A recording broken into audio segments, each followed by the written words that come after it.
You're listening to the Radical Ideas Podcast.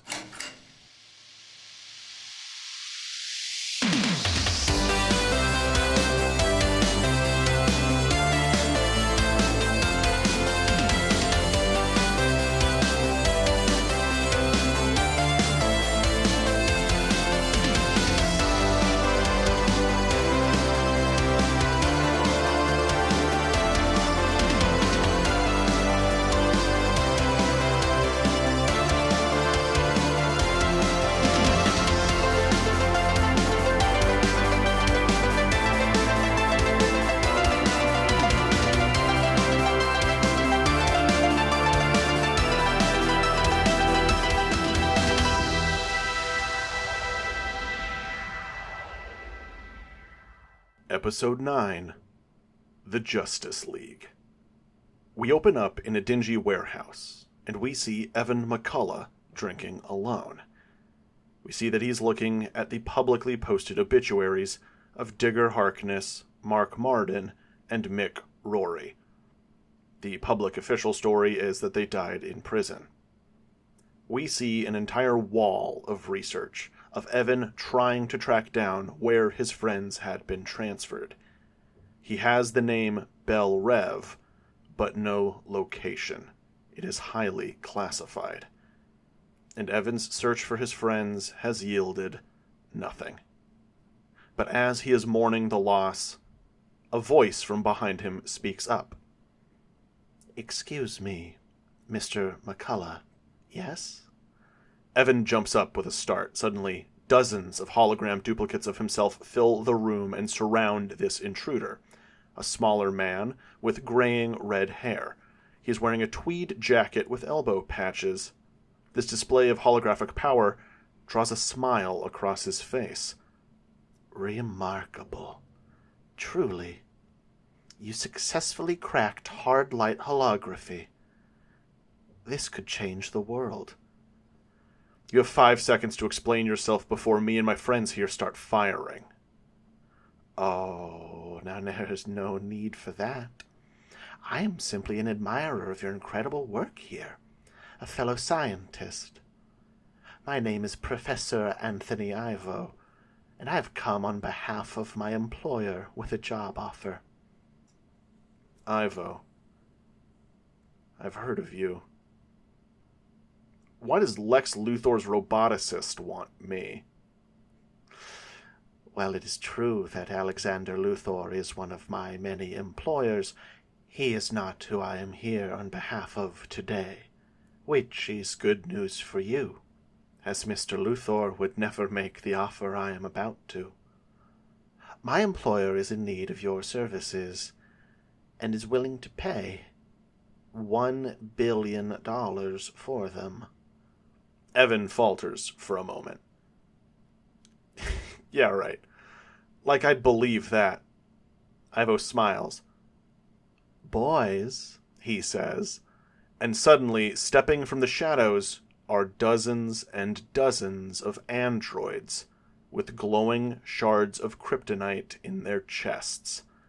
Evan begins to panic before he sees that all of the androids are carrying briefcases, which they open one by one, revealing various forms of currency. Gold, US dollars, Japanese yen, euros, and many more. "Whatever form you would prefer, my employer is willing to provide. We've included half the sum up front as an incentive." Evan is stunned. $500 million is just within his grasp. But he stands strong. "I'm sorry, I can't. I need to find—" "Your friends. At least the surviving ones, yes? The Snart siblings, being held in Bell Rev Penitentiary." Evan is shocked. "It just so happens that is where my employer is in need of your services. We need you to break someone out for us. We can't have you breaking your friends out just yet, but once your work for my employer is complete, you are free to do what you desire." Evan stares at Ivo, and his hologram duplicates fade. "Well then, let's not waste any more time." Anthony Ivo lets out a wicked grin, and the screen fades to black and reads, 4 months later. We cut to the city of Metropolis, and someone races past the camera. We see Superman chasing a man wearing a jetpack and suit of armor. His name is Ignition. Ignition is flying through the city, evading the Man of Steel, taunting him. "Sorry, Man of Steel, but Ignition here has the speed of Mercury. You're just too slow." And as Superman says, "We'll just have to see about that." There's a flash of red light, and Ignition is gone, but his rocket pack is still there. Superman catches it and sets it down on the ground, looking around for the man he had just been chasing. And then he spots him, being held over the ledge of a building by the Flash. Superman approaches the two men, nervously asking, "The Flash? It's an honor. What brings you to Metropolis?" But Flash just stares at Superman wordlessly. Ignition is choking in Flash's grip. Superman steps closer. "Maybe you should just let the gentleman here go, and you and I can go somewhere to talk." And as Superman says that, the Flash snaps Ignition's neck and drops him to the streets below. Superman screams out in shock, catching the corpse before it hits the ground, and the Flash runs away. Superman confirms that Ignition has passed, and then he gives chase. But the Flash is too quick. They race through the city streets, and then Flash phases through a wall. Superman uses his X-ray vision, but gets nothing. Superman races around the city, but the Flash is nowhere to be found. And then we cut to Central City. We see Barry Allen return home. Iris West asks her husband where he's been. And Barry explains that he was just dealing with something not very important. He gives his wife a kiss on the head and heads to the fridge to grab a snack. He asks her, "Wally's still at Hunter's house?" And Iris confirms, yes, he is. Barry says, "Oh, good, then I don't have to change. I know it only takes a second, but this suit is a pain to get in and out of." Barry begins eating a banana as Iris gets a beep on her phone. She says that there is something strange happening in Lake Michigan. Barry scarfs down the rest of his snack and heads out, offering Iris a ride. She agrees, and so the duo race towards the waterfront. He drops his wife off, and then the two see what's happening. There's a massive pillar of water growing out of Lake Michigan, and surfacing to the top is Aquaman. Iris and Barry wonder if he's there to see Flash. After all, Flash did help in New York the other year. But Barry says, "I did never get to say hi to the guy, so maybe he came to say thanks." Barry races out onto the water and rapidly moves his feet from one patch to another, so he's effectively standing before Aquaman. "Hello, Your Highness. It's me, the Flash. I know we didn't get to talk last year when I was helping during the cleanup, but what brings you to my lovely lake?" And Arthur just glares at Barry. "You interfered with Atlantis, and now you will pay the price." Barry asks, "Excuse me? Did I do something wrong?" And as he is saying this, Arthur raises his trident and lunges at Barry. Barry deftly dodges out of the way. "Your Highness, please, I'm so sorry. If I violated some sort of law of yours or something, we can talk about this." But Arthur keeps trying to stab him. Then, using his trident, he commands the water beneath Barry to shoot up, and Barry has to watch his step as the ground beneath him is now rapidly changing. Aquaman manages to cut Barry's arm with a slash, and Barry returns a super-speed punch, which we see draws blood. But strangely, as Arthur turns his face back to Barry, he has no visible face wound. He snarls and raises his trident, which begins to glow, and the entire lake begins to swell. Suddenly, a tidal wave forms and sweeps out over the area, and the Flash leaps into action, speeding around the waves, breaking apart the larger ones as he focuses on one area, the most densely populated one. And when he does, Arthur redoubles his efforts the opposite direction, and a massive wave hits Central City. Barry races back that direction to save as many people as he can, his wife included. But after he turns back around to see that Aquaman is gone. And then we cut to Atlantis. Arthur is out on patrol, and we are following Mira, Tula, and Garth in the city. They are going around the perimeter of the kingdom, talking about the troublesome new prince of Ninauve, when Garth stops.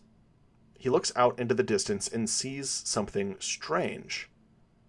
And we see Wonder Woman floating in the middle of the water, staring at them. Mira sees this as well and asks, "The Amazonian princess?"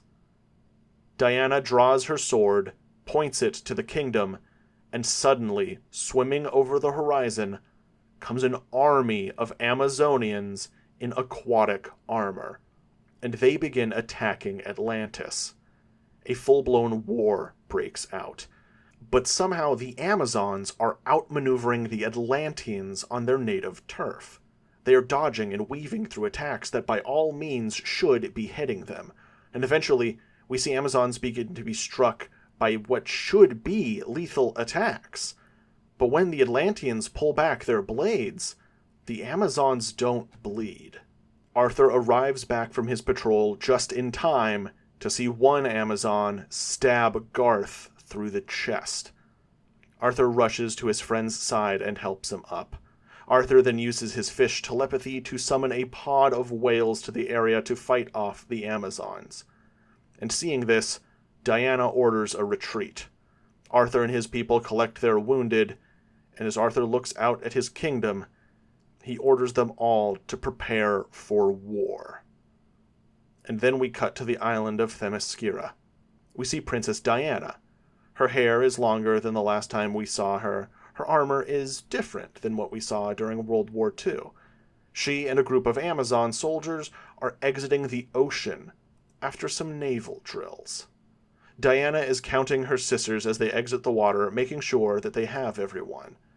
But as they are coming out, one of the archers looks up and screams, "Look! Up in the sky!" Diana darts around, and we see hovering in front of the sun a caped silhouette. Diana squints, trying to make out the figure that she's looking at. But suddenly, the black silhouette's eyes begin glowing red, and lasers rain down on the Amazons. We see some warriors lose limbs, and some their lives. Diana screams out, "No!" and takes off into the sky to face this intruder. Diana swings her fist at the man before her, and he catches it. And we see Superman. He turns to Diana and says, "I expected more." And his eyes glow red as he unleashes a massive burst of heat vision, shooting Diana back into the ground. Diana is staggered, and she throws up when she tries to stand. Superman blows up barrels of oil all around the city and flies off. Diana is furious. One of the royal guards runs up to her and asks, "My princess, what should we do?" And Diana says, "Fetch me my sword." And then we cut to Gotham, and we see Batman and Robin, and they are currently suspended upside down over a vat of acid. And we hear the voice of Edward Nashton, the Riddler, saying behind them, "I am a silent witness to your daily strife, reflecting back the story of your life. What am I?" "A mirror," the dynamic duo answer in unison, both clearly annoyed. "Seriously, Riddler, did someone put you up to this one? This has not been your best work," asks Robin. Riddler grunts in frustration. "You seriously put the turd in Turdus Migratorius, boy wonder."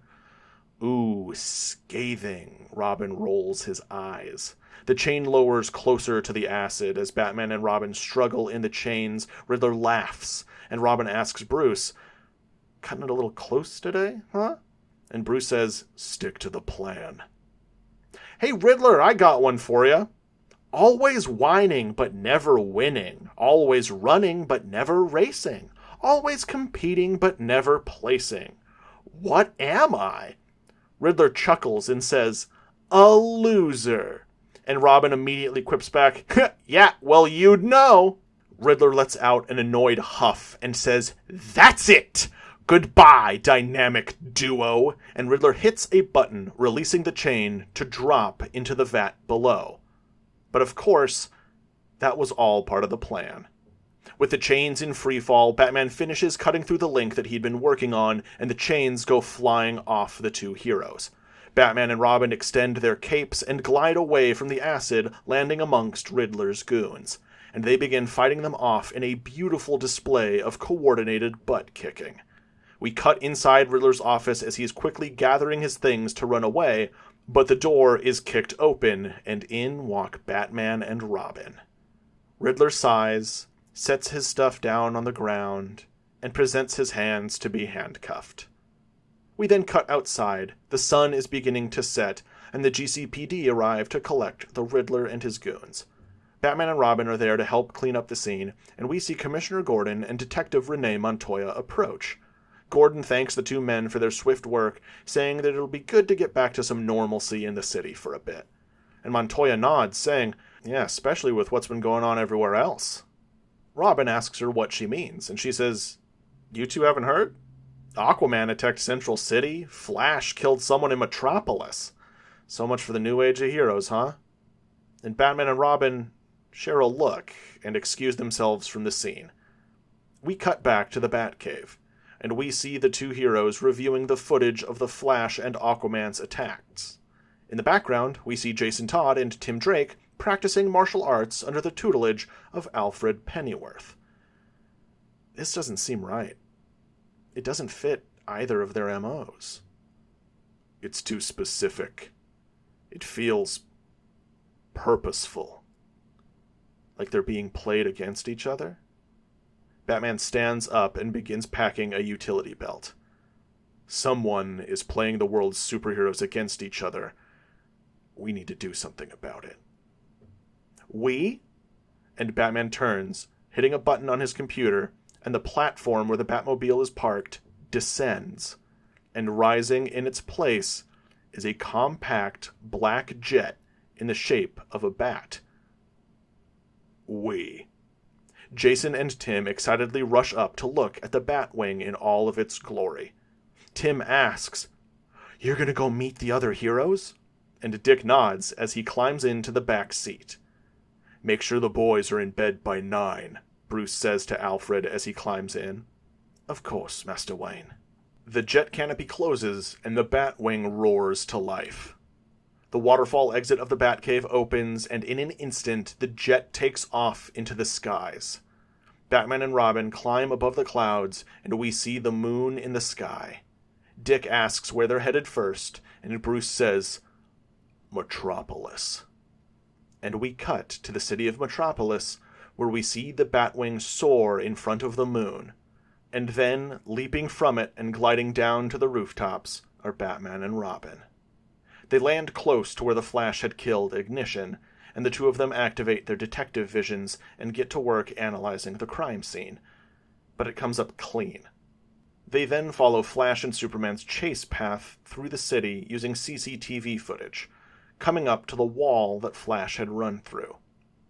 Batman takes out a small drill device out of his utility belt and takes a small sample of the rock. Robin asks him, "What are you doing?" "If Flash phased through this section of wall, no matter how fast he was going, trace skin cells or DNA would have been left in the wall itself. I'm going to have the Bat computer analyze the sample." "Hoping to find out Flash's secret identity?" "No, I already know that. I'm just confirming a hunch." Batman sends the sample readings back to the Bat computer to analyze. "Well, what now?" Robin asks. "Now, we go speak to the witnesses." And Robin begins grinning. "But there was only one witness." And Batman smirks. "I know." And we cut to the apartment of Lois Lane and Clark Kent. We see a countertop with a series of framed pictures, Clark, Jimmy, and Lois at college graduation, Clark proposing to Lois, and Clark and Lois's wedding. We assume the other two pictures were taken by Jimmy Olsen as well. And we see Lois Lane's Pulitzer Prize for her story, Man and Superman, The Return of the Superhero. It is a rooftop apartment towards the south end of the city. Think Lois Lane's apartment from the 1978 Superman movie. The two of them are sitting down for dinner, discussing The Flash. Do you think you're going to go talk with him? I'm going to try, but if he won't listen to reason, I think I'm the only one that has a chance at bringing him in. He was fast. Faster than me. Does Superman have any comments on the record about this? Clark nods. That I hope that this is all just a big misunderstanding. Lois smiles at her husband in a sad way, knowing that he is so optimistic even in horrible times. Someone died, Clark. It'll take one hell of a misunderstanding to forgive that. Clark nods dejectedly. I know, but I still hope. And Lois smiles, saying, and that is why I love you. Clark smiles at his wife, and as they continue eating, there is a sudden high-pitched ringing in his ears. I know you can hear me, Superman. Clark drops his fork and stands up. What's wrong? Lois asks, looking worried but clearly readying herself for a fight. Nothing yet, just getting a call. A call? From who? This is Batman. I'm sorry for interrupting you and your wife's dinner, but we need to talk about the Flash. Clark's eyes go wide, and in an instant he is dressed in his Superman suit, and he turns to Lois, saying, Batman knows my secret identity. Lois is stunned. The vampire from Gotham? She gasps and begins looking around. Is he using vampire psychic powers to talk to you? Do vampires have psychic powers? Is he a vampire? Oh, I am so mad that the first reporter Batman ever decides to talk to is you! And she slaps her husband on the shoulder. I have to take this, Clark says. Lois nods emphatically and shoos him out the door. Go, go, go. Tell me everything. Superman steps out onto his patio and says, So, do we get to meet face-to-face, or is this a purely over-the-air talk? Face-to-face. West Tower.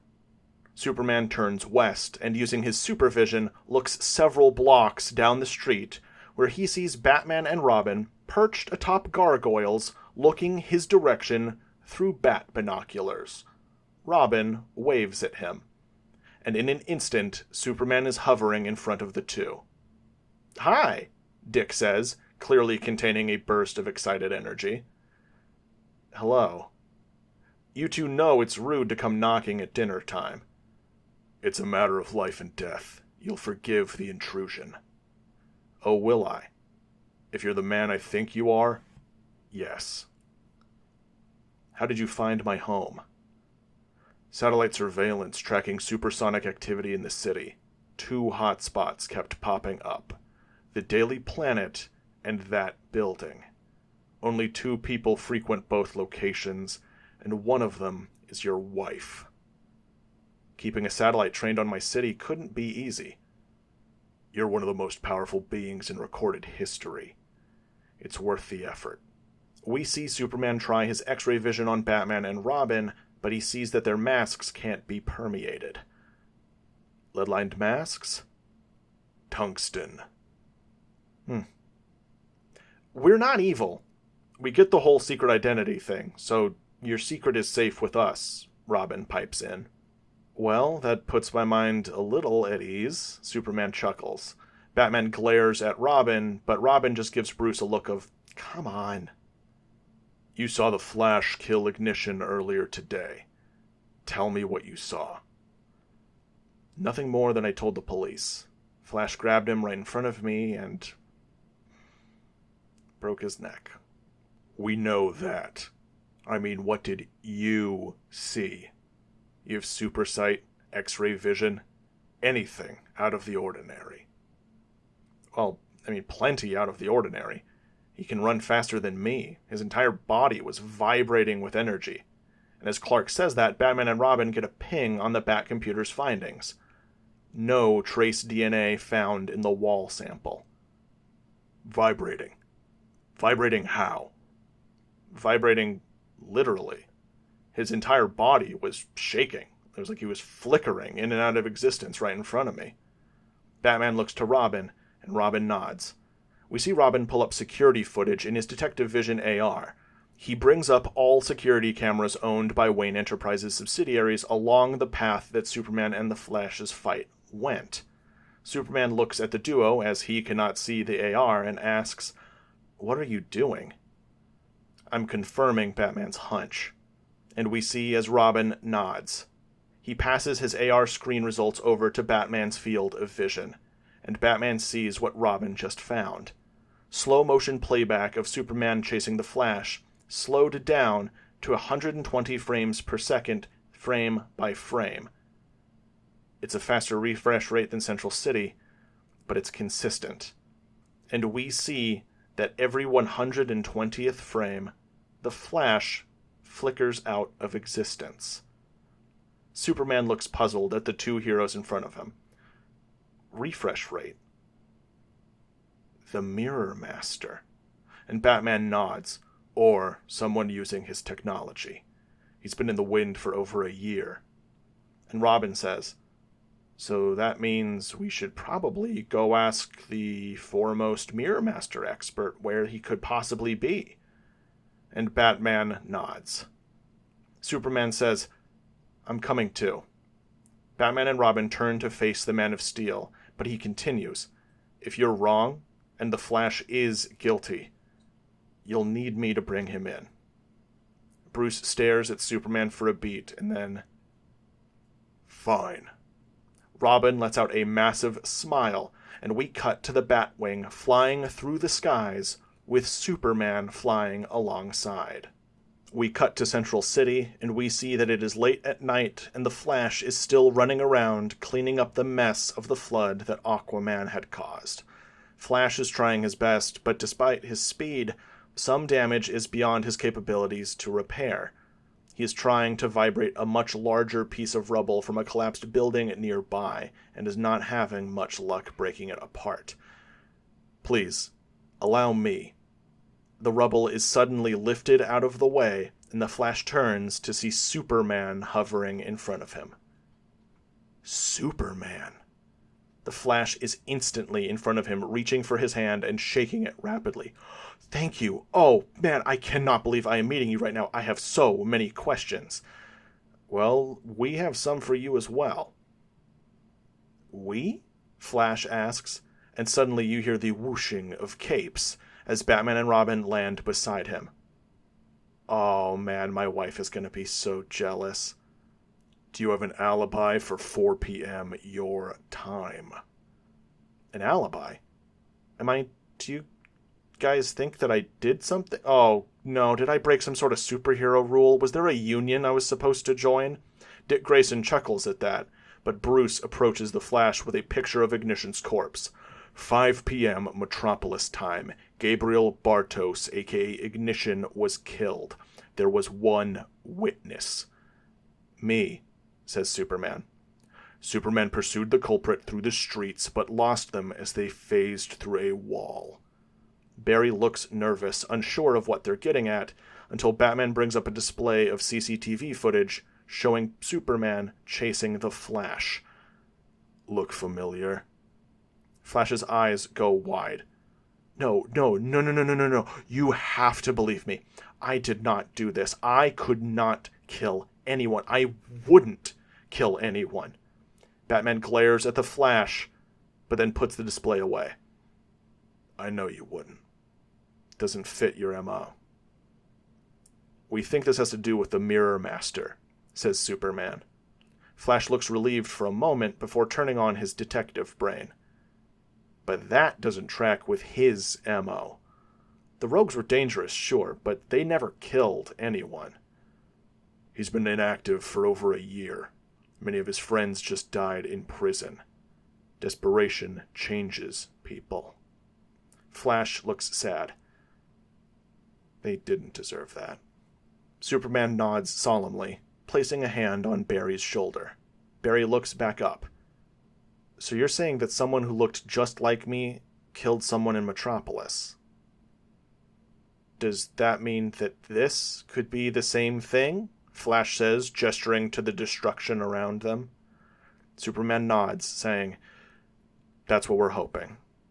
Did you notice anything strange about Aquaman when he was here?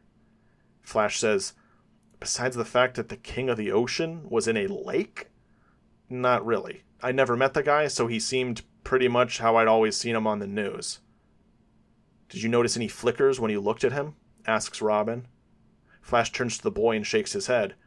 No, ever since Mirror Master escaped, I keep my eyes trained at his projection speed just in case. Well, up it if you can. Whoever out there is doing this, they've tripled the refresh rate. And Barry sighs. Of course they did. Barry then focuses, and his eyes begin to flicker with electricity, and we see as he gets a little dizzy before collecting himself. All right, eyes are moving faster now. Are you okay? Asks Superman. Barry nods. Just a little woozy. Speeding up perception of time, but keeping my perception of time normal, I feel queasy. Usually I do it when I'm running, and it doesn't feel like this, but when I do it when I'm standing at normal speed, it's... Ugh. Do you guys have Dramamine? Batman reaches into his utility belt and pulls some out. Oh, you are a lifesaver. Barry takes one and says, so, what do we do from here? While I believe that you're innocent, until I have definitive proof, would you mind sticking with us? Superman asks. Do you mean... And Barry begins pointing between himself and the others rapidly. Team up? And Batman asks, what else did you find during your investigation here? Barry shakes his head. Not too much. I've honestly mostly just been helping with cleanup. And since it was a water-based crime, there's not a lot of good forensic evidence. Oh! And Barry raises his hand. I punched him during the fight, and it drew blood. But his face wasn't wounded afterwards. Batman approaches Barry. May I? And Barry presents his glove to Batman. Batman takes the glove and scans it with the same analyzer that he used on the wall sample from Metropolis. The system beeps back quickly. Batman grumbles, saying, the DNA is Atlantean. And the heroes all look at each other, and Superman nods, saying, I spoke to him before. I can be the one to talk to him. Batman nods and says, nobody knows Atlantis' exact location, but I have a rough idea. Well, then I'll find it, Superman says. And we cut to the Atlantic Ocean a few hours later. We see Flash sitting in the back of the Batwing with Robin, Superman once again flying beside them. And we see the sun beginning to rise. Flash asks, so was the jet glass some sort of special UV blocking? And Robin says, no, it's just really bulletproof. And Flash says, oh, so is the sun thing a myth? I'm sorry, was that offensive? And Robin seems confused before the realization dawns on him. Oh, no, we're not vampires. What? Yeah, no, I'm not even sure if they exist or not. Oh, so you guys just have night-based metahuman powers or something? And Robin again just shakes his head. No powers, just training. Barry's jaw drops. Batman is just a guy in a bat costume? And Robin again nods. Barry collapses in his chair. My wife is going to be devastated. And we see as the Batwing is following Superman. Superman is using a combination of his supervision and X-ray vision to look deep into the ocean. And eventually he gestures to the plane that he's found it. Batman brings the jet around, switching it to hover as they wait. Batman opens the canopy of the Batwing and Superman lands on the wing, shouting over the sound of the engines, it's about a mile down from here. I can head down and see if he'll talk, but it's not looking good. It looks like they're preparing for war. Robin and Flash wince, with Robin saying, that doesn't look good for him. Batman nods, turning to Superman. Go, talk with him. Let's see what he has to say for himself. And Superman plunges into the water. In the kingdom of Atlantis, we see Arthur and his family all preparing for war. The armies of the other kingdoms are amassing, Tula and Vulko are ordering soldiers about, and Arthur is checking in with Mira, who has the medical mages attending to the survivors of the Amazons' attack. And we see that Garth is alive, his chest wrapped in seaweed. How are they doing? Arthur asks his wife. They'll live. Have the mages located Themyscira yet? They're close. The goddess's magics are strong, but the enchantments are thousands of years old. We will find them. Arthur nods, but looks upset. Mira says to her husband, They attacked us unprovoked and took many lives. Preparing for retaliation is only logical. But it doesn't feel right. I'd heard about Wonder Woman growing up on the surface, and this just doesn't sound like the stories about her. Mira grabs her husband's head and says, Once we find Themyscira, try to talk with her. If she decides to respond, or attacks you again, you'll have your answer either way. Arthur nods, grabbing his wife's hand and kissing it. Just then, Atlantean guards rush into the room. My king, they salute. A surface dweller has appeared at our borders, and he is requesting an audience with you. Arthur and Mira turn around confused. A surface dweller? We're a mile beneath the water. Who does he represent? Nobody, Your Highness. It's the Superman. Arthur is stunned. Mira's eyes even go wide. She looks to her husband, and he nods. Take me to him. The guard and Arthur head out, and they swim towards the border of Poseidonis, where we see royal mages have created a magical air bubble, and inside we see Vulko and Princess Tula standing beside Superman. Arthur swims through the bubble and lands before Superman, extending his hand in greeting. Superman takes it, and the two shake hands like they did in New York the other year. Superman, you come at an uneasy time. To what do we owe the honor? I can see that, and thank you for seeing me, Your Highness. These uneasy times are actually the reason I'm here. Did the Amazons attack you as well? The Amazons attacked you? Arthur nods. Late last night. Wonder Woman led the attack.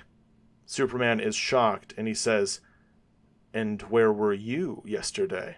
Arthur looks at the Man of Steel and says, I was here in my kingdom. I was returning from a patrol after the attack had started. Superman nods, saying, Yesterday, Central City and its surrounding area were attacked by you. Arthur is shocked. What? Someone who looked exactly like you appeared in Lake Michigan and attempted to flood the city. DNA recovered from the scene came back as Atlantean. After what happened in New York, I don't want to believe that that is something that you would do, but people up top are scared. And this, Superman says, gesturing to the army, does not help your case. Superman, you have my word. I did not attack the surface. I believe you, but can we confirm? Some friends came with me and they are waiting on the surface. If you'll allow us, we can compare your DNA to that we found at the scene. Of course. Arthur goes to follow Superman back to the surface, but Vulko grabs his arm. My king, is it wise to follow this stranger? And Arthur smiles and pats Vulko on the shoulder. Thank you, Vulko, but if Superman wanted to harm any of us, he wouldn't need to wait to get me alone. Back up on the surface, we see Robin is playing Marvel vs. Capcom on a Wayne Station portable. Robin is playing as Daredevil. Barry looks over his shoulder. Oh, my nephew loves that game. And suddenly, shooting out of the water, landing on the Batwing's wing, is Aquaman and Superman. The heroes prepare for a fight, but then they see that Aquaman comes in peace. The Flash and a vampire? You have interesting friends. Aquaman. Flash goes to stand directly in front of him, staring him down. But Aquaman holds out his hand. Superman told me what happened to your city, and I am sorry. I promise I had nothing to do with it, and you have my word that I won't rest until we find the real culprit. Flash stares at him for a moment, but then shakes his hand. Thank you. Thank you. I forgot to thank you for your help in New York last year. Jay Garrick was one of my favorite heroes growing up, and in my opinion, you are living up to his legend. Barry is incredibly flattered. Oh, thank you. I loved Little Mermaid growing up. Aquaman stares at him for a beat, and then lets out a big belly laugh. He pats Barry on the shoulder and says, Me too. Aquaman then turns to Batman and says, I understand you all found Atlantean DNA at the scene. We did, Batman says, standing up and approaching Aquaman. He pulls out his DNA scanner, and Arthur pricks his finger on the tip of his trident. Batman's sampler takes the drop and begins running it. Superman then speaks up, saying, King Arthur here says that late last night he and his people were attacked by the Amazons, led by Wonder Woman. The other heroes are shocked. That does not sound like something Wonder Woman would do, says Barry. Yeah, I don't think so, says Robin. She hasn't been seen since the fall of the Justice Society 30 years ago. We don't know what she's been through since then. A demigod from an isolationist nation of immortal warrior women? There's no telling what she's capable of.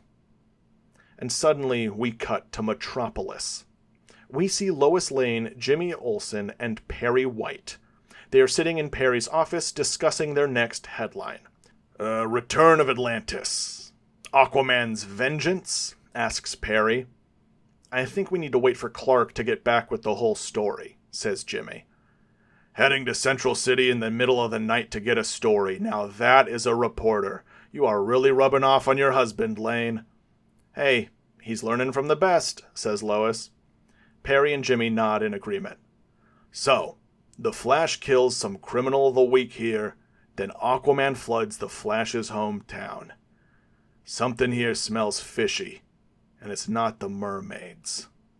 And as Perry White says this, we see a silhouette behind him block out the sun. Lois and Jimmy step back in awe. Perry sees the shadow cast on the wall.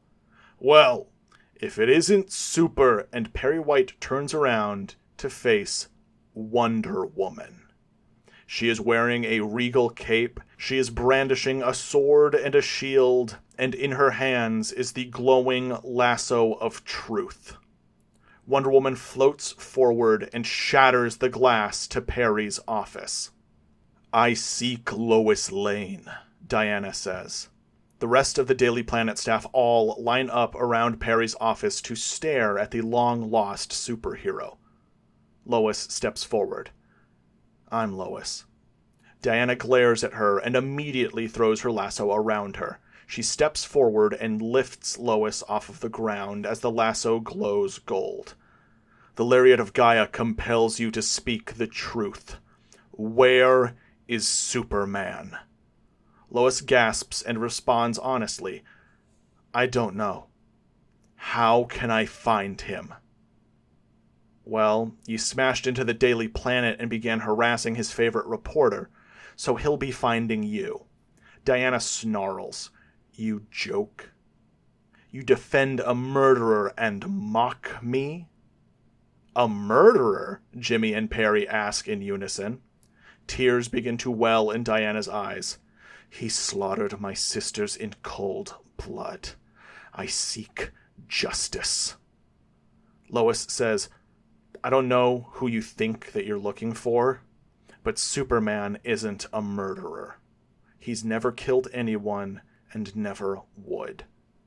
Diana hesitates for a moment, but releases the tension in the lariat, letting Lois drop to the ground. He is a man. Violence is in his nature. And Diana takes off out the smashed window. Back with the group of heroes, Batman gets a ping from his cowl. Interesting. What is it? Asks Barry. The DNA that you recovered from the scene doesn't belong to Aquaman, Aquaman smiles, his innocence proven. But it does belong to his brother. Orm? Arthur asks, shocked. But he was taken by the government, says Superman. He was transferred to Belrev Penitentiary, an Argus black site built to hold super-enabled individuals. If he broke out, Argus would be looking for him. Unless... Mirror Master, Flash says, finishing Batman's thought. Batman nods to Barry. A perfectly disguised Orm masquerading as his brother, and a hard-light duplicate of the Flash, and a surprise underwater invasion of Atlantis by the Amazons. Someone is trying to pit you all against each other. We're missing something big here, says Robin. Orm and Mirror Master have no connection, but they are clearly working together on this. Batman turns to Aquaman and asks, The Amazons. What can you tell us about the attack? Arthur tells them everything. It was strange. They should not have been able to move the way they did underwater. Some of my men reported that they did not bleed when cut. I know that the Amazons are immortal and our histories don't have specifics about what they were capable of, but that sounded wrong. Were there any casualties on their end? There were, but they took their dead with them. Can we inspect the battlefield? And Arthur nods. He raises his trident and it glows, raising a platform of water beneath the Batwing. Aquaman steps onto it and invites everyone else in. All of the heroes step onto this water platform and Aquaman lowers it into the ground, generating a massive air bubble around them as they descend into the water. Vulko and Tula come to meet the heroes as they are heading towards the battleground, and Arthur makes introductions. Tula, Vulko. These are the Flash, the Batman, and the Robin. They are heroes from the surface. The heroes greet the Atlanteans, and Vulko is cautious but trusts Arthur's judgment.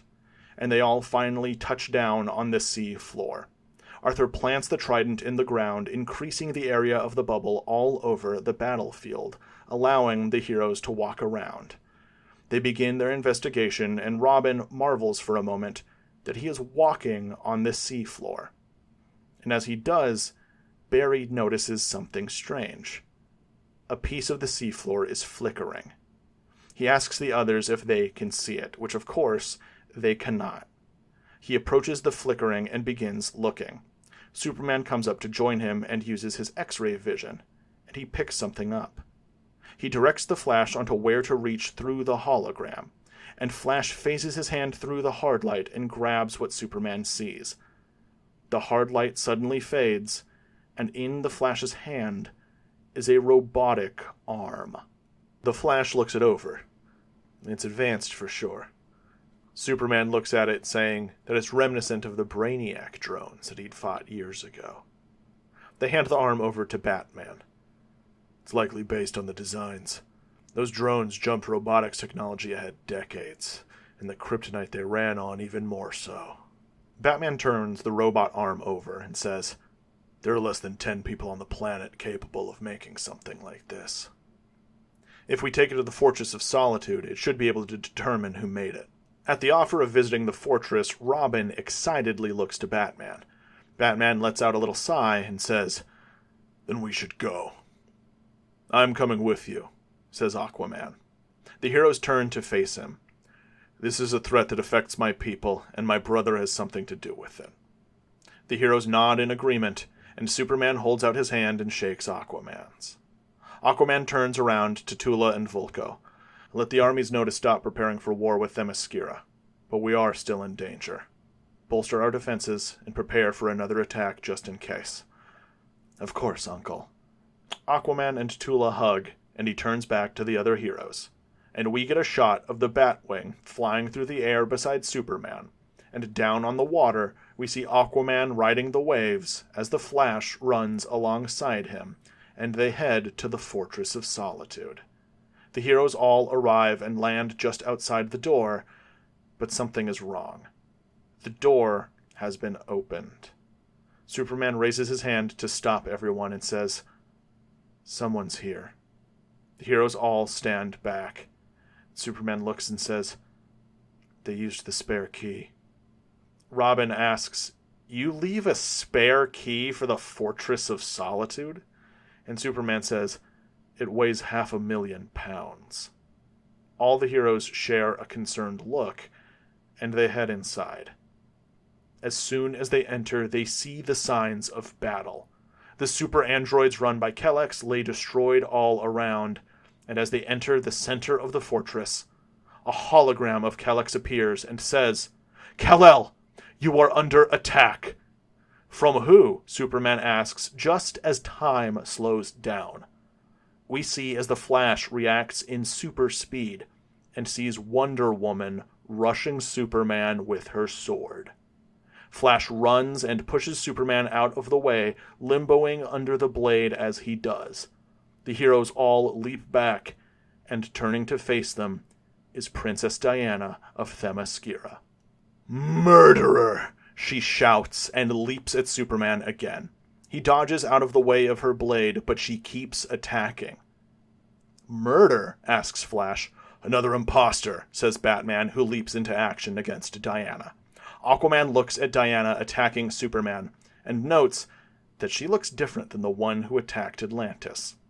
He leaps in to help his friends. Superman tries to talk with Diana. "Wonder Woman, please stop. We are all being tricked." But Diana yells at him, "I know better than to listen to the pleas of a guilty man." She swings again and the fight continues. Aquaman steps in, trying to deflect her sword with his trident, and she turns her attention towards him. For a moment, Aquaman tries to plead with her. "Princess Diana, I am King Arthur of Atlantis. Superman tells the truth. We are being played against each other." But Diana expertly disarms Aquaman and with a brutal roundhouse kick sends him flying across the fortress, crashing into a wall of crystal, shattering it. She then begins to dual-wield the Trident of Poseidon and her sword. She spins around to locate Superman again, but the Flash appears in front of her. "Hello, Wonder Woman, ma'am. I'm the new Flash." She lunges at him as he says that, but Flash dodges out of the way effortlessly. "I know that you and my predecessor were good friends, and I am so sorry that we are meeting like this. I always looked up to you as a kid. I just want to do Jay proud." The whole time that Flash is talking, Diana is stabbing and lunging at him, but missing. But we see that is part of Diana's plan. She is slowly working him backwards to a specific floor panel in the fortress, and as soon as Flash steps on it, Diana slams on the other end with her foot, sending the Flash flying into the air. Suspended in the air, his super speed cannot help defend him, and Diana leaps up and kicks him across the room, directly into Aquaman, who had just pulled himself out of the rubble. Diana again turns and locks eyes on Superman, leaping at him, but a pair of batarangs hit her in the face, shattering on impact, and she turns facing Batman and Robin. "You all claim innocence, but ally yourselves with the undead." And she lunges at the dynamic duo, clearly not trying to kill anyone here but Superman, but not pulling punches. "We're telling the truth," says Robin. "Last night, imposters disguised as all of the others attacked everyone else." "You lie," she says and lunges at Batman, who bobs and weaves out of the way of her attacks. And we see that he snags the lasso of truth off of her waist. And just as she is about to pierce his skull with the trident, Batman says, "I don't." And the lasso begins to glow. Diana stops herself. Seeing Batman holding her lariat, he says, "Last night there were a series of attacks that appear to have been perpetrated by those in this room. But we have evidence to suggest that that isn't the case. And you have the lariat of Gaia. You call us liars, then prove it." And Batman tosses it back to her. Diana drops the trident and catches the lariat. She is fuming with rage, but she calms herself and turns around. "Superman." Superman lands in front of her and says, "Ma'am," and he presents his hands. Diana hesitates for a moment, but wraps the lasso around his hands. "The lariat of Gaia compels you to speak the truth." She glares at him and points her blade at his throat. "Did you attack my sisters?" "I did not." And Diana stumbles back. She was wrong, and she nearly killed someone for it. Diana is shaking with anger. The other heroes collect themselves, and she stands and thinks. Aquaman grabs his trident, and all of the men nurse their bruised egos. "You have evidence who is behind this?" she asks the men. "We do," Batman says, retrieving the robot arm. "Whoever made this is our next lead." Diana stares at the arm and groans. "Robots." Batman tosses Superman the arm, and Superman goes over to the central crystal computer. Playing some of the crystals like a glass harmonica, the fortress whirs to life. We see super androids arrive and assemble themselves and begin cleaning up the mess made during the fight. And a golden, one-eyed android appears and collects the robot arm from Superman. "We will disassemble the arm and run traces on its base components, serial numbers, and manufacturer marks. We will have the results to you within the hour." Superman turns to face everyone else and says, "While we wait, please make yourselves at home." And we see that Superman sees that Batman, Robin, and Flash all have damaged outfits from the fight, and he excuses himself. We see the male heroes all gather in a corner, looking at Diana, who stands like a sentinel in the other corner, facing away from them. Flash is the first to speak. "I knew she was supposed to be tall, but she seems even taller in person." And Aquaman nods, saying, "She looks different than the Wonder Woman who attacked Atlantis. Not older, but wiser?" Robin just stares at her in awe. "She kicked all of our butts, too." Batman agrees. "Modified pancreation, honed over 2 millennia. She's probably the best fighter on the planet." The men all look at each other, and Barry walks over to Diana. Excuse me, Ms. Wonder Woman. I really did mean what I said earlier about wanting to make Jay proud. And why do you think you're worthy of carrying his mantle?" she asks. Flash is taken aback. And she cuts him off again. "Jay Garrick was one of the finest men I've ever fought beside." She turns to face him. "And now you parade around in his legacy. What makes you think you're worthy?" Barry takes a breath and thinks, and says, "I don't know if I ever can be. He was one of the greatest heroes the world's ever seen, and he saved more lives than I can count. But his daughter Judy asked me to carry on her father's torch, and I just want to do what I can." And we see that the second Barry mentions Judy's name, Diana's face softens. "Judith is alive." And Barry nods. "She and her husband still live in Keystone." Diana sheds a tear and approaches Barry. "If Judith bestowed this honor on you, then you have my blessing as well." And Diana holds out her hand. Barry reaches for it, but Diana reaches past it and does the cool forearm handshake. "Well met, Flash." Barry is giddy and says, "Thank you, Wonder Woman." Aquaman walks over next, holding his hand out. "Princess Diana." She turns towards him and does another forearm handshake. "King Arthur." Barry chuckles and says, "Should we expect a Queen Elizabeth, too?" Diana and Arthur just turn and stare at him wordlessly, and Barry says, "Okay, well, my nephew would have loved that," and he walks away. We see in the background, Dick laughs at Barry's joke. "Did someone disguised as me really attack Atlantis?" Wonder Woman asks, and Arthur nods. "I lost many good men. We were preparing for a war with Themyscira, before these men showed up and talked us out of it." Diana then turns to face Batman and Robin. "And why do agents of Hades ally themselves to the living?" "We're not vampires," says Batman. "But we get that a lot," says Robin. Diana cocks an eyebrow at them. "Then why do you call yourself Batman?" "Criminals are superstitious and cowardly. I use that." Diana nods in approval and then looks at Robin. "And the red and green? Also for frightening?" Kind of the opposite. Diana nods in approval of this, too. Well met, all of you. I am sorry for my earlier actions. I thought, we know, says Batman. We all thought something similar. But having Superman attack your people, whoever the mastermind behind this is, has thought it through. Because if he attacked the mainland, no one would have believed it. Diana looks shocked. Is it really that unthinkable? And everyone nods. I mean, he's Superman. The champion of the people, says Flash. The Man of Steel, says Aquaman. The Big Blue Boy Scout, says Robin. Diana still looks unsure. How can you trust someone like him?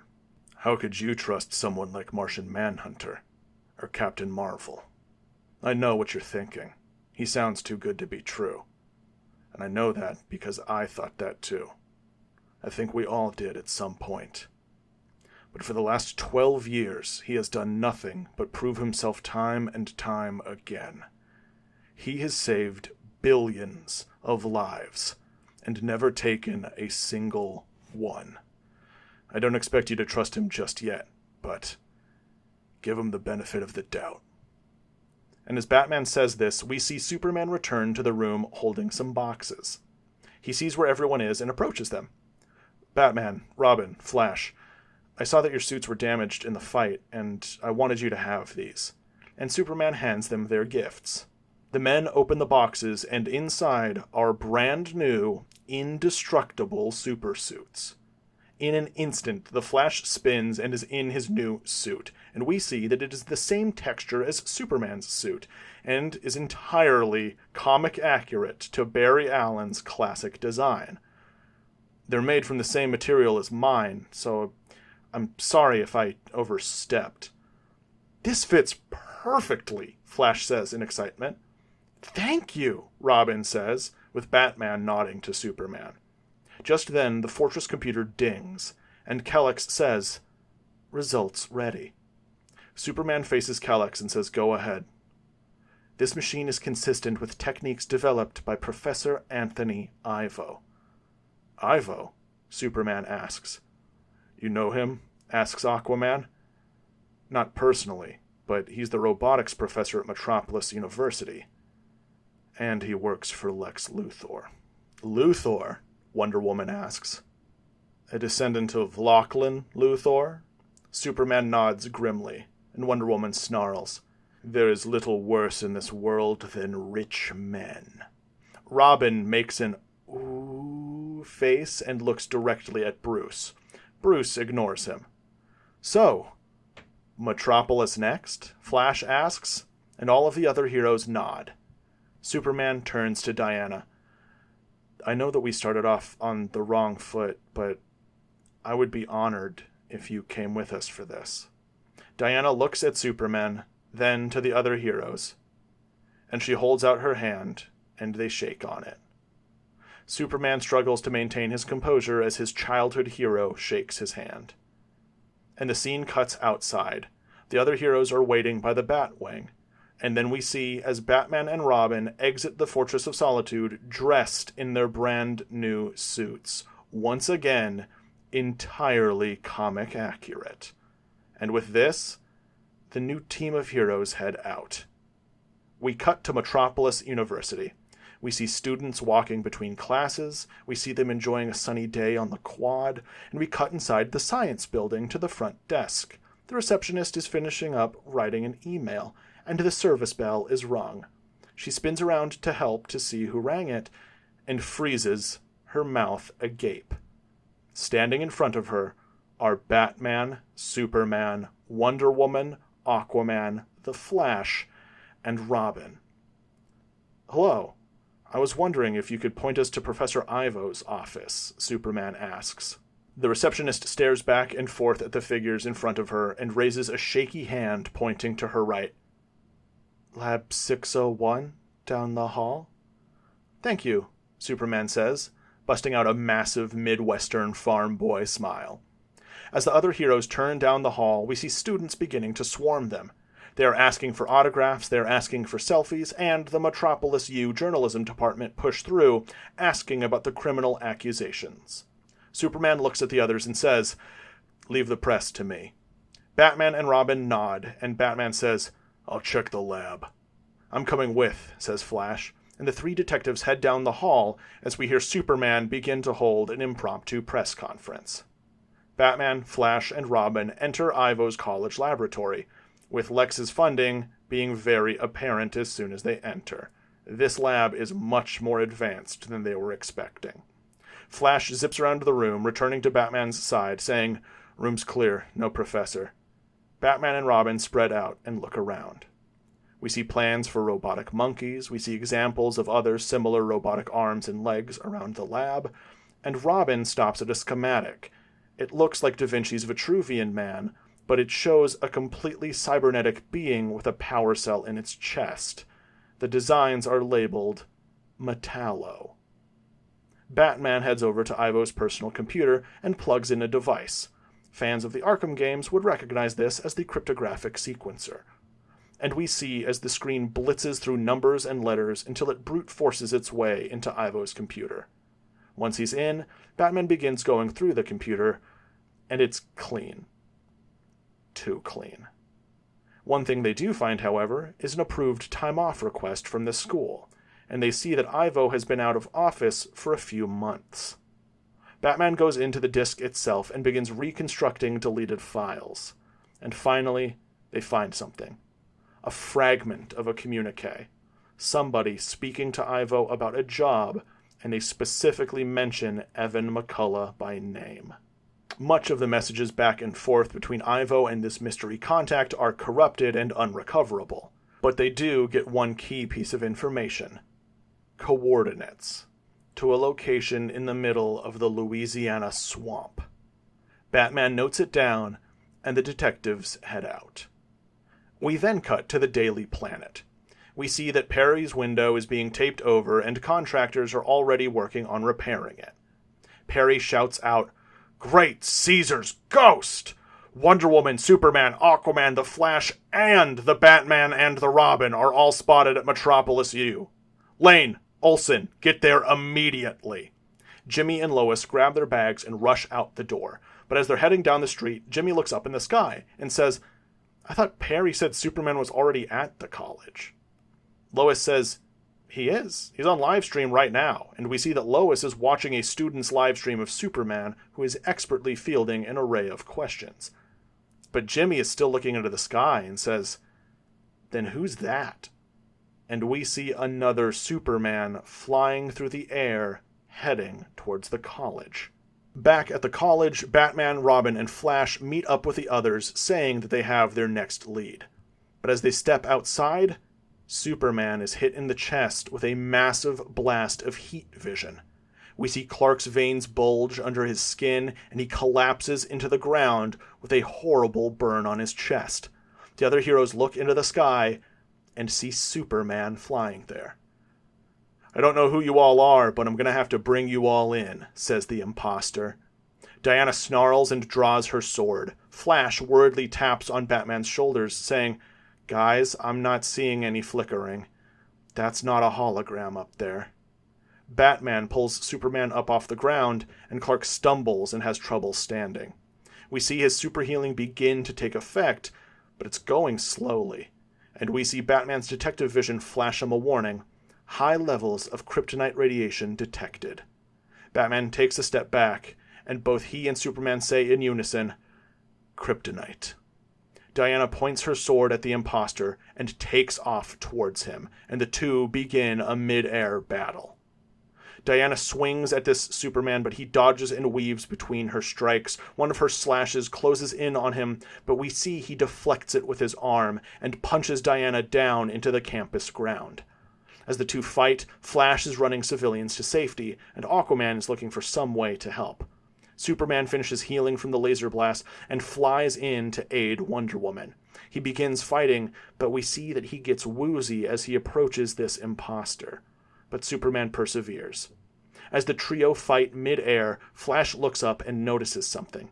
Even though the other Superman isn't a hologram, he is utilizing hologram technology. He's leaving after images and turning his real self invisible to simulate super speed. He's bringing up force fields around parts of his bodies to simulate invulnerability. Flash tries to communicate this to the heroes, but it's no use. The fight is too fast-paced for Flash's advice to help.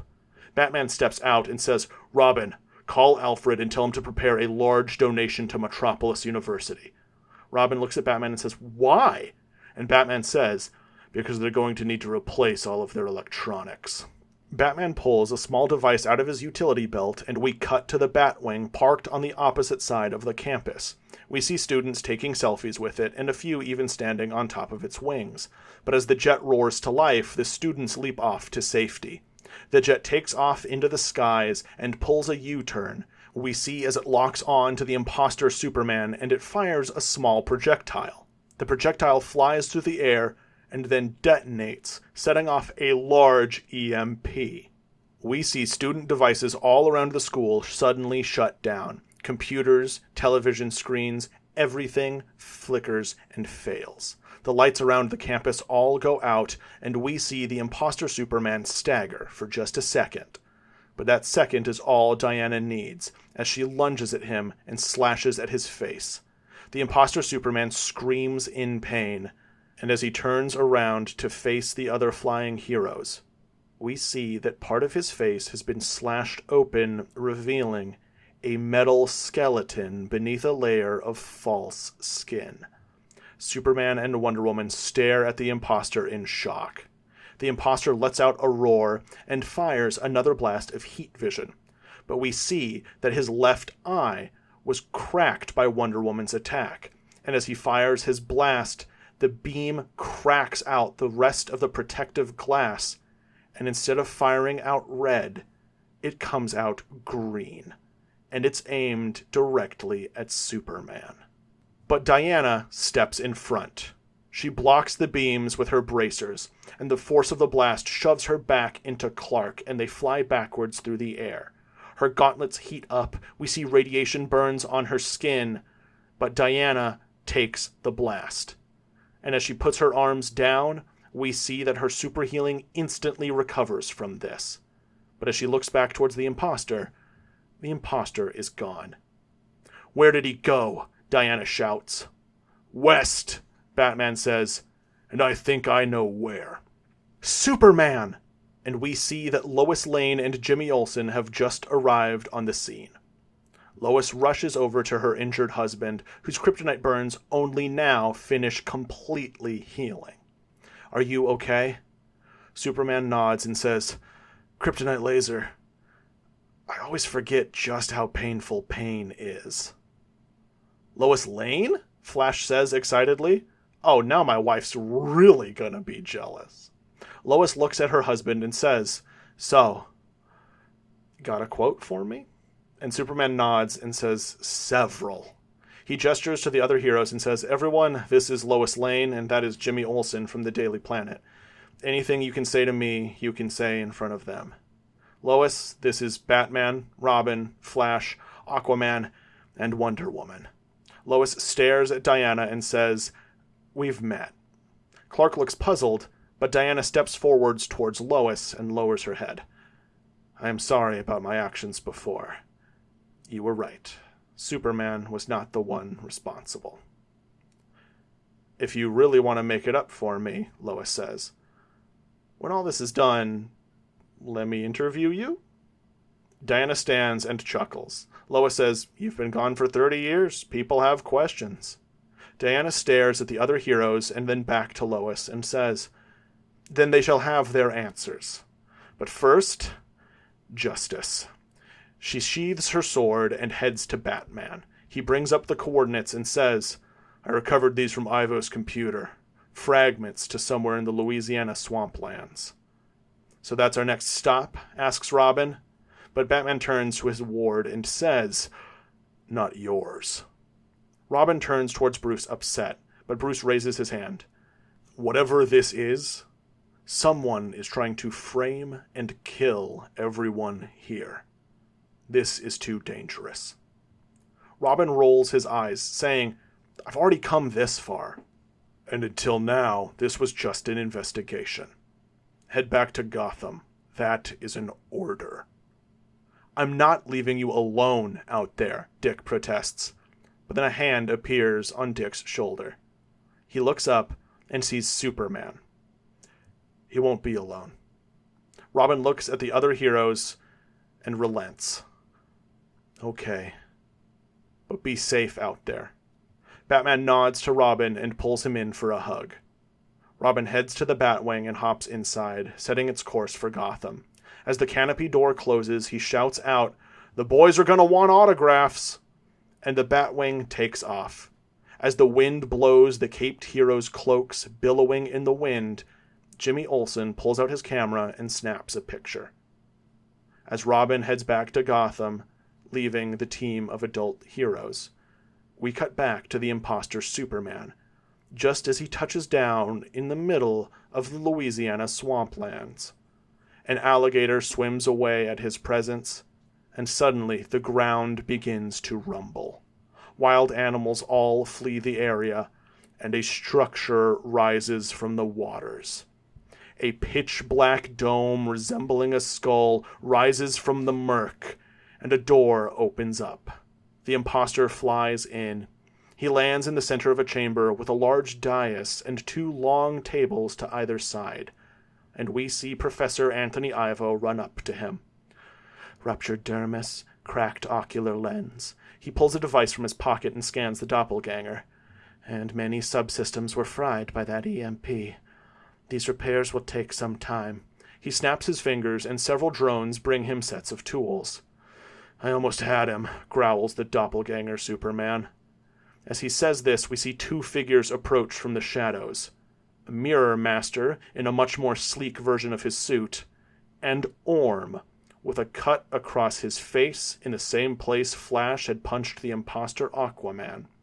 He is wearing human body armor, but wielding an ornate silver trident. I can swap out his hard light circuits no trouble, Evan McCullough offers. He'll need to be put offline for that, says Ivo. No more surgeries. Not yet, the doppelganger Superman shouts out. I told you we should have sent more than one of us after them, Orm shouts into the distance. It was a calculated risk, a voice responds from the shadows. Next time, it will be all of you. And stepping up to the dais is Dr. Wolfgang Krieger.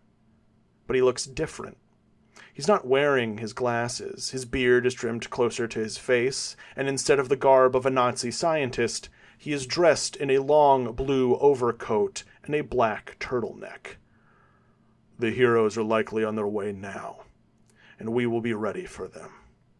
Mr. McCullough, prepare your drones. Dr. Ivo, you as well. King Orm, call the beasts to your aid. And Mr. Henshaw, well done. You will have your vengeance soon, and I mine. And we see the doppelganger Superman nod to Dr. Krieger. Alarms begin going off inside the dome, and a screen pops up showing a Mirror Master drone outside has spotted the approaching heroes. Dr. Krieger draws an intricate-looking sword and walks off. And outside, we see the heroes flying through the air. Superman is carrying Batman, and Wonder Woman is carrying Aquaman, and we see that the Flash is running on the ground to keep pace. As they fly, Superman spots the massive black dome, and the heroes all head towards it. They touch down just outside, and we see the same alligator from before approach them, but Aquaman uses his aquatic telepathy, and the alligator settles and heads away. The team of heroes stare at the building in front of them, and we see Superman's X-ray vision flash before he confirms, I can't see through it. Flash, can you phase through the walls and scout the inside? Asks Batman. Flash runs up to the fortress and phases through the walls. Inside the dome, Flash finds himself in a long, dark hallway. And as he begins to run through the facility, he gets clotheslined by a holographic duplicate of himself. Standing up immediately, Flash looks at his doppelganger, which speaks to him in the voice of Evan McCullough. Sorry, Flash. No trespassing, boss's orders. McCullough. I'm sorry about the others. They didn't deserve to die. We had it going before you showed up. As far as I'm concerned, you are the reason they're dead. The doppelganger Flash rushes Barry. It's faster than Barry can anticipate, and it hits him again. Barry stands back up and runs from the duplicate, looking for some way to shut it off. But the duplicate catches up to him again, knocking him over. Barry catches himself and lets out an annoyed grunt. You may be fast, Flash, but my holograms are made of light. More and more duplicates of the Flash appear around him. They literally move at light speed. Flash stands up, saying, The projections might, but your projectors don't. And the Flash begins vibrating his hand, and he sticks it into the wall. The wall begins to creak and groan, and we see the embedded projectors along the wall begin to break down. And we cut back outside the dome, and we see that Superman's super hearing is picking up the Flash's struggle inside. Flash is in trouble, Superman says as he rushes towards the dome. But as he does, the front door opens, and he is hit by another blast of kryptonite heat vision. And walking out of the dome are Hank Henshaw, Orm, and an army of kryptonite-powered drones who have all removed their power core shielding. Orm! Arthur yells to his brother, and Orm simply glares back. Superman picks himself up from the mud, and the other heroes come to his side. They square up, preparing for a fight, but suddenly, a sword pierces through Diana's back and out the front of her chest plate, and coming out of holographic invisibility is Dr. Wolfgang Krieger. He kicks her off his blade, and she stumbles into the mud. Hello, Diana, Krieger snarls. Diana looks up at him, clutching at her wound, which seems to be taking a little bit longer to heal than normal. She squints, trying to recognize this man before her, before she says, Krieger? Aquaman swings at Krieger, but he leaps away and turns invisible again. The heroes all circle up, looking around them, preparing for another invisible strike. There is a slash out of nowhere, and Batman's arm is cut, the graphene suit barely managing to resist this strange blade. And just before the heroes can prepare for a retaliation, the water around them explodes. Aquaman's eyes go wide as he sees that Orm is controlling the waters with his silver trident, and Aquaman recognizes this. Neptune's trident. The swamp waters explode, sending Batman and Aquaman flying. Wonder Woman and Superman remain unmoved, but as the mud rains down, Henshaw attacks Superman. Orm leaps at his brother as he lands, and the two men begin to fight. As Arthur lands, he braces himself against Orm's strike, and a large alligator rears out of the water and bites at Arthur's leg. Arthur screams out in pain and uses his telepathy to get the alligator to let go, but as soon as he does, Orm uses his to summon another gator. As they fight, Arthur asks his brother, Neptune's trident was lost a millennia ago. How did you find it? And Orm laughs. Because the gods are on my side, brother. Over with Superman, the cyborg Superman is pummeling into him, calling him a murderer. Superman is blocking and deflecting the blows, but Hank Henshaw's kryptonite core is weakening Superman as they fight. You pretend like you're some sort of godsend, but you're a monster. I've seen the real you. You took my wife, my brother-in-law, and my best friend. And that is when Clark realizes who it is that he's fighting. Hank Henshaw roars, and his voice box cracks in anger, and we can now hear the electronic part of the synthesizer that was faking Clark's voice. Clark stops the defense and fights back, punching into the cyborg's side, damaging the suit, exposing more of the metal carapace beneath. Then we cut to Batman, as he is being chased by dozens of androids. He is bobbing, he is weaving, he is flipping, he is ducking, he is impaling them with batarangs, destroying some with bombs, and we see that he busts out the elephant toothpaste grenades and shoves one down an android's throat. It explodes in a burst of foam. And meanwhile, Wonder Woman is on guard. She is trying to listen for her invisible foe, but Krieger is moving too fast. He is stabbing all around her. But Wonder Woman isn't going down. "You should be dead. The bomb vaporized you," she says. Krieger laughs from the ether. "I cannot die." Another slash cuts at Diana's arm. "I have lived longer than I can remember, and during all of my time, I've never found another like myself." Another slash. "Until Helen. Banished from your people, I met her as I lived under the name of Krieger." Another slash. "But you took her from me." Another slash, this time piercing deep into her abdomen, forcing Diana to fall to one knee. "When you survived the explosion, I realized it would take more than that to kill you. So I recovered my blade." And Krieger steps out of the invisibility, and Diana stares at the sword and her eyes go wide.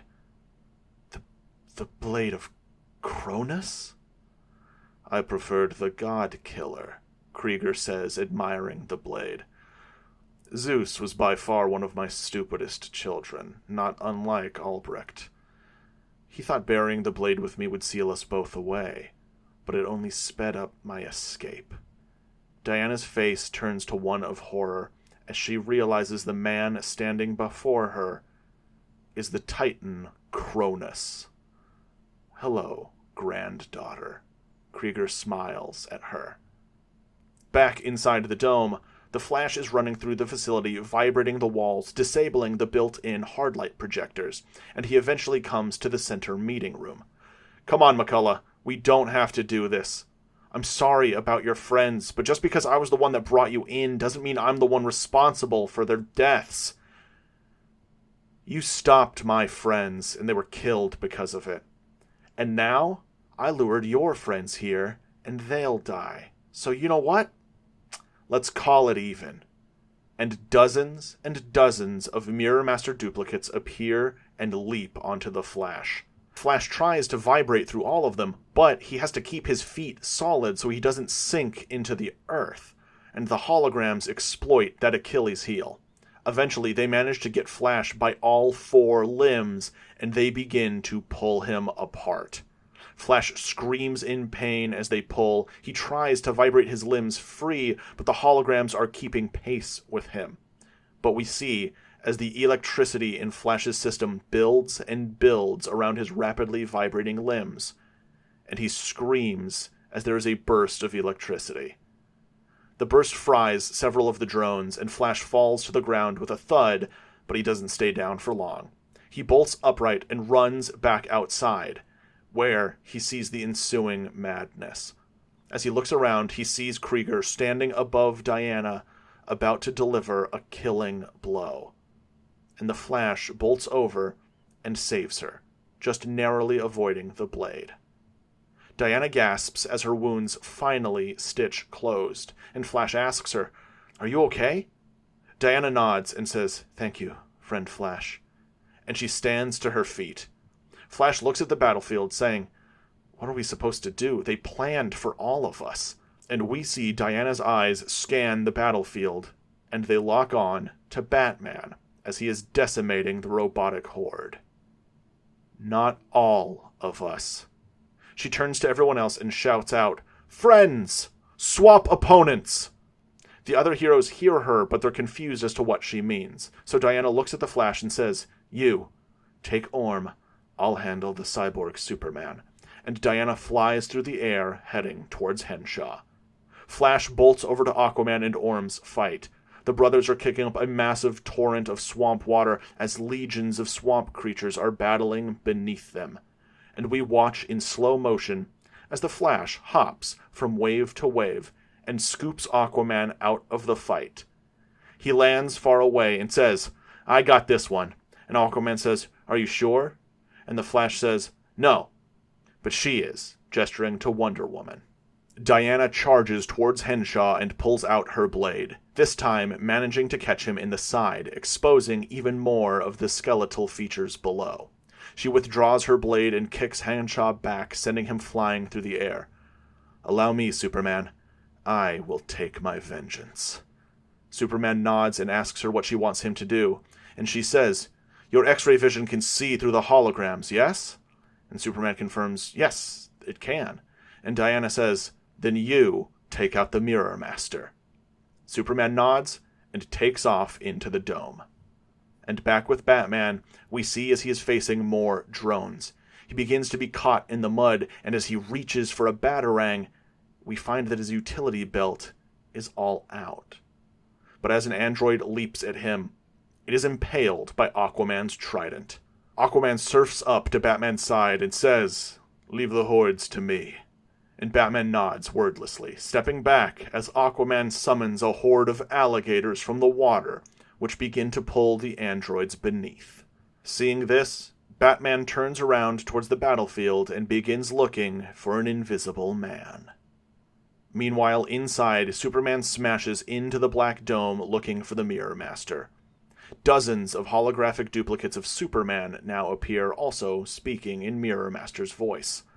But Superman flicks on his X-ray vision, and we see from his point of view, instead of the dozens of copies of himself, he sees small floating projectors inside them. "It's pointless, Superman. Even if you can see through my projections, you can't reach the projectors inside them." And Superman says, "No, but I can punch them as hard as I can." And Superman blitzes one of the holograms. He winds back, delivering a full-forced punch, sending a shockwave through the building. The hard light warps around his fist, and the projection shoots backwards against the wall, where it shatters.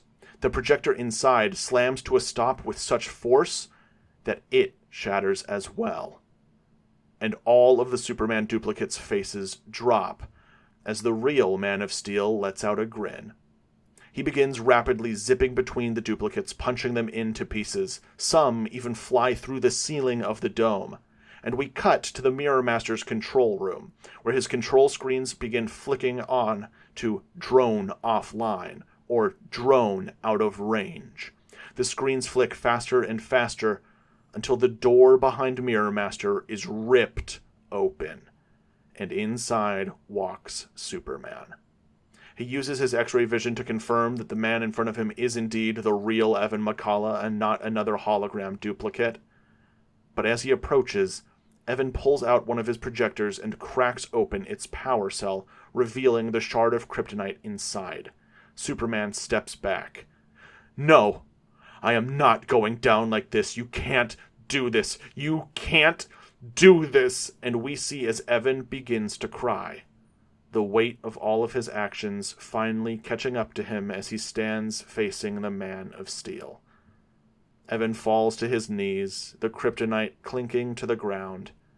Superman looks at it and hits the dropped stone with his heat vision, vaporizing it. Superman steps inside, and he apprehends the Mirror Master. As he does, he looks at Mirror Master's control monitors, and he sees one camera labeled Lab, and inside is Professor Anthony Ivo, cowering in fear. Back outside, the other heroes are all still fighting, and we see Batman still closely examining the battlefield. And then he finally sees it. A drifting stick partially vanish in the middle of a shallow pool of water. "Found you." He reaches into his utility belt and throws a cryogenic grenade at the stick. The water in the surrounding area all instantly freezes, and we see as it freezes around the invisible silhouette of Dr. Krieger. The ice shatters as Krieger pulls himself out, but Batman drops down to the area and delivers a kick to the middle of the air, connecting with an invisible chest. Dr. Krieger yells in frustration and steps towards Batman, but Batman can hear the invisible foots sloshing through the muck. He dodges to the left and punches the air again, connecting with an invisible jawline. "I fight in the dark. I don't need to see you to know where you are." and Krieger drops the invisibility, his face fuming with anger. You. Batman just crouches into a fighting pose and does the Bruce Lee bring it on hand gesture. Krieger roars and stabs at him. Batman and Krieger fight, Batman dodging out of the way of the sword, delivering a quick 1-2 combo, and he strikes Krieger's arm, forcing him to drop the blade. Batman catches it as it falls and then hurls it behind him as it sinks into the swamp. Krieger leaps at Batman, his fists a blur, and we see the two men engage in an unarmed martial arts battle. Batman's decades of experience versus Krieger's millennia. For a god, I thought you'd be stronger, Batman says as he delivers a palm strike to Krieger's chest. I am the father of the gods, unkillable, immortal. Krieger swings at Batman, delivering a solid blow to his abdomen. You are just a man. And Batman sweeps his leg and punches him in the throat. Krieger coughs as he hits the water, but bolts back up immediately, seemingly unharmed. I am, and you're just another criminal. And the two men leap at each other again. We cut back to Flash fighting Orm. We see Orm is controlling the waters as Flash is dancing between them. He's trying to get closer, but every time he does, Orm summons a massive wave to push him back. Barry is struggling to get close, but then an idea dawns on him. Flash runs backwards and begins vibrating his arms rapidly. Come on, Barry yells, and we see the electric charge build and build. His arms grow brighter and brighter, and lightning begins crackling off of him. Flash spins around, and he swings his arm, hurling a lightning bolt through the air. It cuts through the water and strikes Orm, who grunts in pain, and in that instant, Flash closes the distance, grabs the Trident of Neptune, and hurls it behind him. Sorry about this, Barry says, and he grabs the back of Orm's head and delivers a rapid series of consecutive punches to the Atlantean's face until he loses consciousness. And then we cut back to Diana. She and Henshaw are flying through the air, but Henshaw is on the defense. Without his holograms to assist, the match is heavily weighted towards Diana. She cuts and slashes through the man's robotic limbs, cutting off one of his arms. She deflects his heat vision with her bracers, and the fight ends with her sheathing her sword and pulling out her lariat. She lassos Henshaw's ankle, and she rapidly begins to spin him round and round, building momentum before hurling him into the ground. There's a massive explosion of water, and as the cloud fades, we see Henshaw's robotic limbs fail and jerk as he lies in the center of a giant crater. As the water begins to pour in, Diana descends and picks up the robotic husk of Hank Henshaw. We see that his metallic skull has cracked open, exposing a brain case and human brain inside. The only piece of his body left after a decade of Ivo's surgeries. And then we cut back to Batman. I have walked this plane for time immemorial. I have gone by more names than I can even remember. I am the father of pantheons, the origin of the gods. I refuse to let my plans fail because of the interference of a mortal man. Who do you think you are to defy me? Krieger shrieks as he pummels into Batman. But Batman deflects one of Krieger's final blows and shouts back, I'm Batman.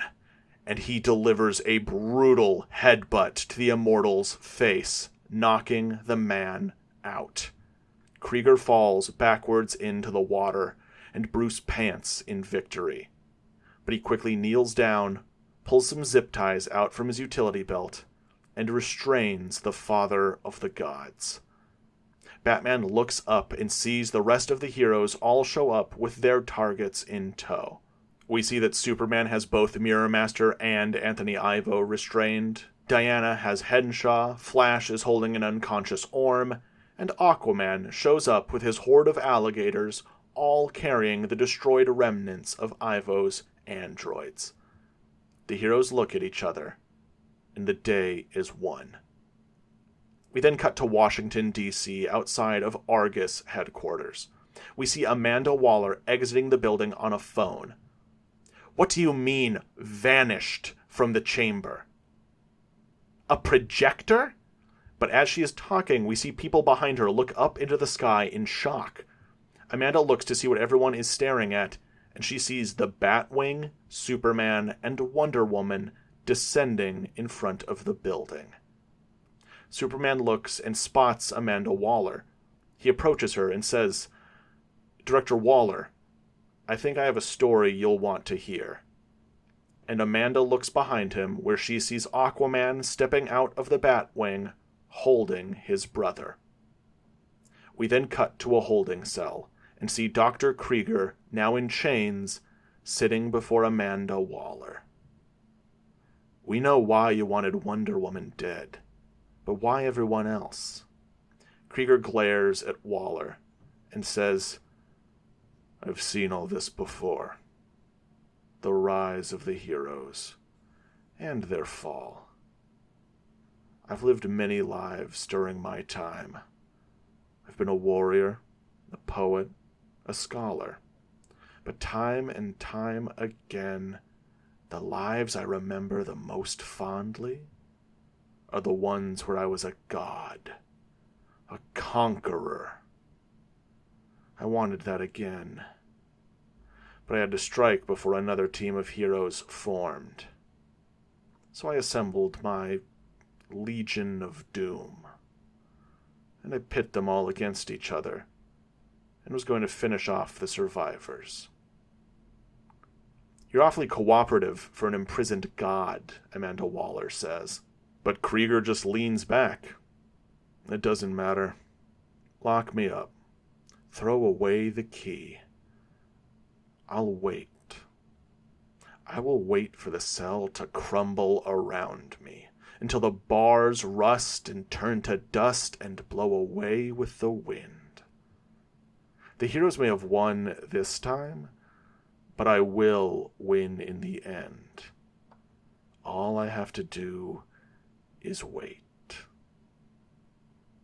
Well then, Krieger, or Cronus, I look forward to our long time together. Amanda stands and begins to exit the room. "Savage," Krieger says. "Excuse me," Waller says, turning in frustration. "My name. My oldest name. Savage." Amanda stares at him for a beat before she says, "Goodbye, Mr. Savage," and she closes the door. And we cut to the Hall of Justice, a museum dedicated to the memory of the Justice Society of America. We see Diana walking through the halls, looking at the displays, the memorials to her old friends. We even see entries of heroes that we don't recognize. A man dressed as a wildcat, a second black canary, and a woman with red hair and green skin. Diana stops at a large framed picture of her and Task Force X during World War II, and she stares at it. And we see, as she stares at the picture of her past friends, the reflection in the glass frame growing clearer. We see the heroes of today. Superman is standing where Martian Manhunter stood, Barry in the place of Jay, Batman in the place of Our Man, and Aquaman in the place of Captain Marvel. "It's a real honor to be here with you," says Superman. "The honor is mine," she says to them. "You are all fine heroes. And I know Jay would have been very proud of you," Diana says, turning towards Barry. Barry smiles. "Thank you. That means a lot coming from you." She turns to Aquaman and bows. "And thank you, Your Highness, for choosing to trust these men and not retaliate against my sisters." Aquaman returns the bow and says, "Your reputation preceded you, Your Highness. It didn't take much convincing for me to believe that you weren't the one responsible." And Diana finally turns towards Batman. "And you, the Batman of Gotham City, If it were not for you, we may all very well be dead right now. Batman just nods, saying, I was just doing my part. Clark then speaks up. About that. This whole thing only happened because we don't talk to each other. Before yesterday, we were all strangers. I was thinking it might be a good idea for us to keep in touch, keep tabs on each other. Check in and offer help with things? Asks Flash. Offer aid during times of crisis, says Aquaman. To fight together as a team? Diana asks, seeing where Clark is heading. Not a team. A league, says Batman, and he pulls back his cowl. Superman and the Flash gasp. Wonder Woman and Aquaman don't recognize him. Diana turns towards Batman, and then looks at the other heroes and says, A league dedicated to justice. The heroes all smile, and then Diana presents her fist in the same way she did with her friends when she founded the Justice Society nearly 100 years ago. All of the other heroes put their fists in, and suddenly the screen cuts. We see the picture that Jimmy Olsen took earlier of the heroes standing, their capes blowing in the wind, and we see the front page of the afternoon run of the Daily Planet titled, Meet the Justice League. The end.